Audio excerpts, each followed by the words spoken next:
Okay, this is my sister's dog, Angel. Angel is amazing. She is a full-on pit bull. She is registered as a service dog.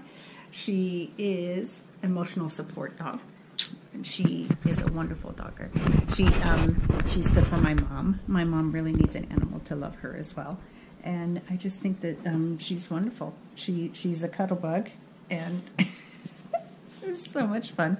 She's a good girl. Hers, if this is any inclination as to what a pit bull is really like, now you know. She's a very sweet girl, and I wouldn't love her any less if she wasn't. Say hello. Go say hello.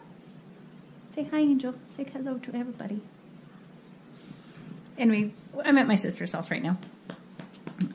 My mom, years ago, about 7 years ago, I think, had a stroke, and she no longer speaks. She no longer walks. She no longer really anything. Angel, she's non-ambulatory. She's completely bedridden. We can't get her up, and she sits in a wheelchair. She can sit herself up, feed herself, that kind of thing, but she has all right side deficits, so she doesn't really walk or anything. She no longer talks, and she's trapped inside of that brain, and it's actually a very sad thing. I know that she wants to have full conversations with us and everything, but she just can't anymore. She doesn't talk. So my dad spoiled her a lot, and he didn't really force her to do her exercises and stuff after the stroke, so I think that's one of the reasons why she is still the way she is. She's Princess Poo-Poo. That's exactly what we call her, and she's very well loved, and she's spoiled, as she should be, being our matriarch. And she's what we have left. My sister and I just have each other and our kids and our generations down, but her and I are the ones that are left besides our grandfather, which is my mom's dad.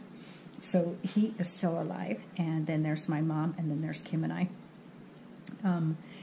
I just thought maybe I could bring a little bit of light to a lot of this. Parents are not a burden. They're actually a blessing from God, and for so long they took care of us, and their goal was just to help us make it in the world. And you know what? It is our time to actually repay her, to make sure that she's happy and that she's well taken care of in her later years. She is only, let's see, she's born in 53 to 1966 this year. She'll be 66. So she's not very old at all. She's still pretty much in the prime of her life. And it's just like what I said, she's relatively trapped inside of her brain. Stroke is devastating, and it really can be.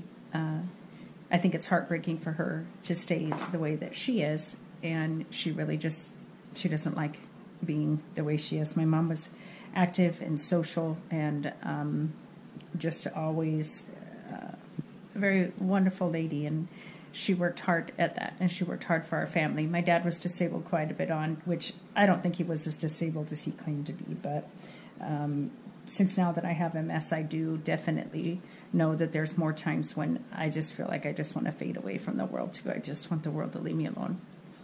So, with that being said, I'm so glad that I'm here, and I'm very, very happy with my life, and I love my mom very much, and I love my sister very much, and I brought some makeup over for her to try as well and get her opinion.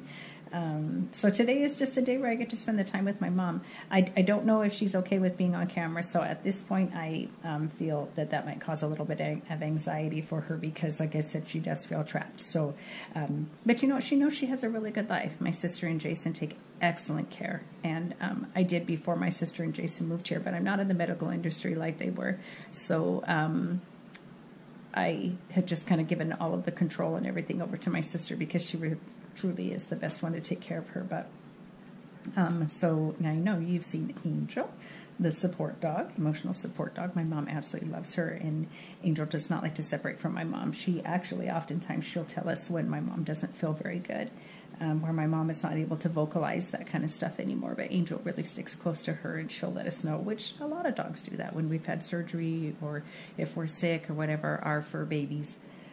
Dogs tend to let us know when we don't feel very well, or you know, they just kind of support us and they help us feel better when we don't feel good. And I know that, especially with my mom, the Angel's very good about letting my sister know if my mom doesn't feel very good. But so, and being a Pitt, people are afraid of her.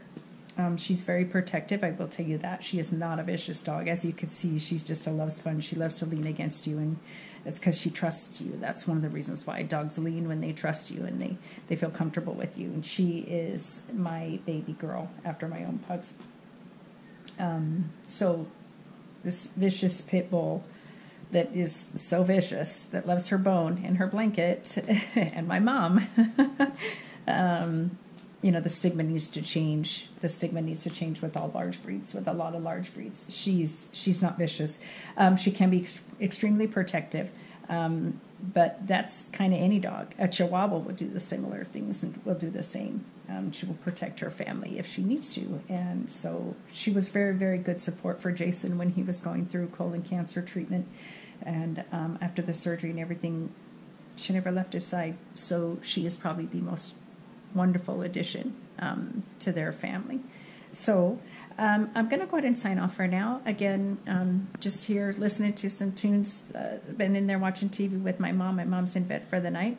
She'll get her pills here in just a little bit of time, and then she'll probably just fade off into nowhere. Today was a day for Kim and Jason to be out on their own. With the responsibility of my mom comes a lot of homebody. She has a choking risk and a seizure risk because of the stroke. So we never leave her alone. There is never a time that my mom doesn't have someone with her, ever. And again, my sister and brother-in-law have taken on that responsibility. My nephew seems to be, he loves his grandma. Oh, he loves his grandma very, very much, and he takes care of her as well. Unfortunately, I've moved away, so I'm probably about 17 miles away from them now, so it takes me a little bit longer to get here, but I try to help out as best as I can and give them some relief as often as I can. Money's always tight, so sometimes it's just a family dinner over here at Kim's house and a game night with everybody. And I'll have to talk about game night later with you guys and just share how important it is for our kids, especially to see you in a normal functioning capacity, especially those with MS or like my mom with the stroke. They need to see how important it is for all of us to be able to live our lives and, yeah, to live our lives and still be together as a family no matter what tragedy comes. I think that's important. And, you know, it relates to the strength that you have inside you, whether you have a disease or not. Game nights are actually very, very fun with my family. There's often sometimes we have up to 16 to 18 people because a lot of our kids, they all went to the same high school together pretty much.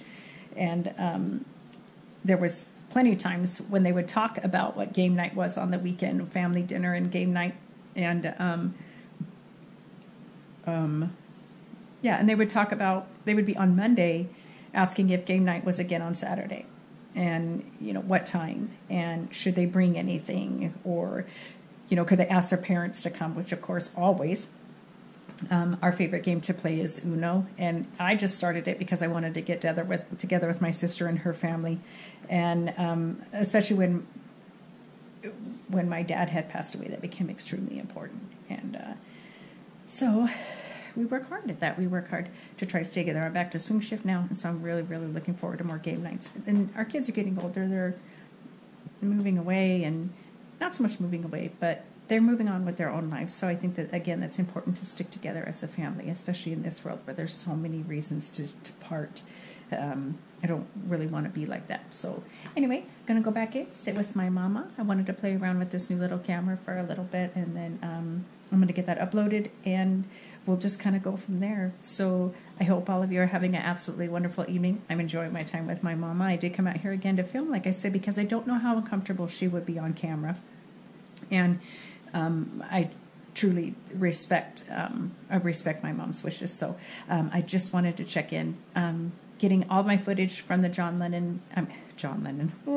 Elton John concert. I was confused too because Elton John did a song about John Lennon that is my favorite song. And anyway, so I will be checking back in with you guys later. I did do a tutorial on the makeup that I have today. Actually, I tried it out today, so I'm going to go ahead and get it started and see if I can get it uploaded. If not, I'll probably just recreate it tomorrow and get it filmed and uploaded as well. But today will be my MS one and how important family support is. So anyway, we'll see you soon. Stay healthy. Another thing, One other thing that I'd like to kind of start showcasing on my page as well is music and the importance of the certain things that we need in our lives. I happen to know that if I happen to be sick for a little while and I don't get my music for a couple days, that I tend to get growly and I get anxious. And I think that anxiety is what is the most traumatizing for me. This last week I've been pretty sick. I have a kidney infection, or had one. I'm still currently on antibiotics, and this week that I've had a really hard time breathing.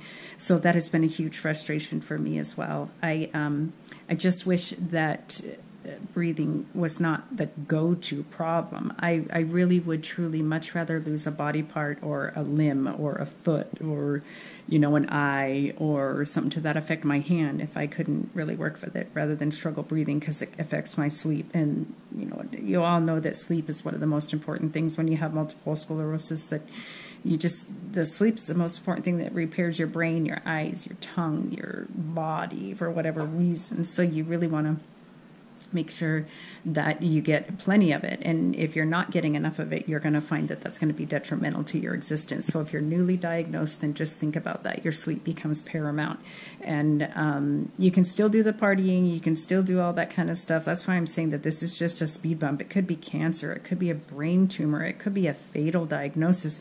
It's the way you think of it. So however you believe that you want to deal with it, then just go with it that way. Whatever you want to do. And you know what? If partying is still your thing, then go for it. I don't care.